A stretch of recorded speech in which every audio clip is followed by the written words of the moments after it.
Hello children, இந்த வீடியோவில் 9th சயின்ஸில் யூனிட் 3 பாய்மங்களில் இருக்கிற புக் பேக் கொஷின்ஸ் பார்க்கலாம். அதுக்கு முன்னாடி நம்ம சேனலை சப்ஸ்கிரைப் பண்ணாதவங்க சப்ஸ்கிரைப் பண்ணிவிடுங்க. ரோம் லெட்டர் 1 சரியான விடையை தேர்ந்தெடு.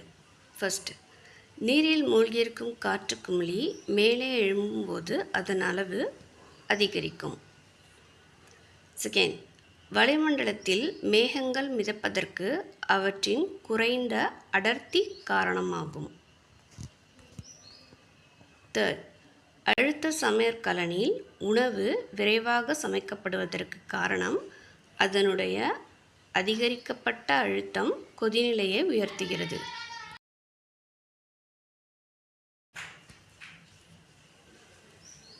ஃபோர்த், நீருள்ள வாளியில் காற்று புகாத அடைப்பானால் மூடப்பட்ட காலி பிளாஸ்டிக் பாட்டில் ஒன்று கீழ்நோக்கி அழுத்தப்படுகிறது.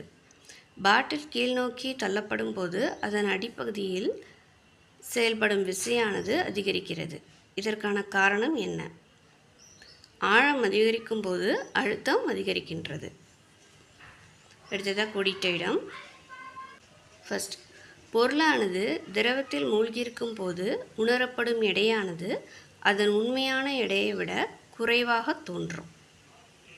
செகண்ட், வளிமண்டல அழுத்தத்தை அளவிட பயன்படும் கருவி காற்றழுத்தமானி ஆகும். தேர்ட், திரவத்தில் மூழ்கியுள்ள பொருளின் மீது செயல்படும் மிதப்பு விசையின் எண் மதிப்பு திரவத்தின் அடர்த்தியை பொறுத்தது. ஃபோர்த், பழரசம் அருந்த பயன்படும் உறிஞ்சுக்குழல் வளிமண்டல அழுத்தத்தின் மூலம் வேலை செய்கிறது. இதுதான் சரியா தவறா?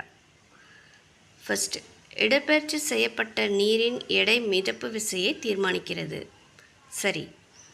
செகண்ட், ஒரு பொருளின் வடிவம் அப்பொருள் மிதக்குமா இல்லையா என்பதை தீர்மானிக்கிறது. தவறு. ஒரு பொருளின் வடிவம் கிடையாது, ஒரு பொருளின் அடர்த்தி தான் அந்த பொருள் மிதக்குமா இல்லையான்னு தீர்மானிக்கும். தேர்ட், மிக உயரமான கட்டடங்களின் அடிப்பாகம் அகலமாக இருப்பதால் கட்டடம் அதிக அழுத்தத்தை புவியின் மீது செலுத்துகிறது. இதுவும் தவறு. அதிக அழுத்தம் கிடையாது, குறைந்த அழுத்தம். ஃபோர்த், ஆர்க்கிமிடிஸ் தத்துவம் வாயுக்களுக்கும் பொருந்தும். சரி. ஃபிஃப்த், நீரியல் அழுத்தி எண்ணெய் வித்துக்களில் இருந்து எண்ணெய் எடுக்க பயன்படுகிறது. சரி. அடுத்ததாக பொறுத்துக. அடர்த்தி நிறை பை பருமன். பாஸ்கல் விதி அழுத்தம்.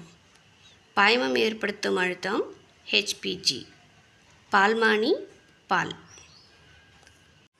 அடுத்ததாக 7th ரோம் லெட்டர் கூற்று மற்றும் காரணம். First question. கூற்று: ஒரு பொருள் மிதப்பதற்கு தனது எடைக்கு சமமான எடையுள்ள நீரை வெளியேற்ற வேண்டும். காரணம், அப்பொருள் எந்த ஒரு கீழ்நோக்கிய விசையையும் உணர்வதில்லை. ஆன்சர் ஆ. கூற்று மற்றும் காரணம் ஆகிய இரண்டும் உண்மை. காரணம் கூற்றின் சரியான விளக்கம். செகண்ட், கூற்று: நீரியல் தூக்கி பாஸ்கல் விதியின் அடிப்படையில் செயல்படுகிறது. காரணம், ஓரளவு பரப்பில் செயல்படும் செங்குத்து விசையே அழுத்தமாகும். இதுக்கு ஆன்சர் ஆ.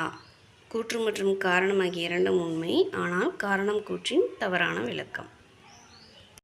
ஸோ இந்த லெசனில் இருக்க 1 வேர்ட் கம்ப்ளீட் பண்ணியாச்சு. தேங்க்ஸ் ஃபார் வாட்சிங்.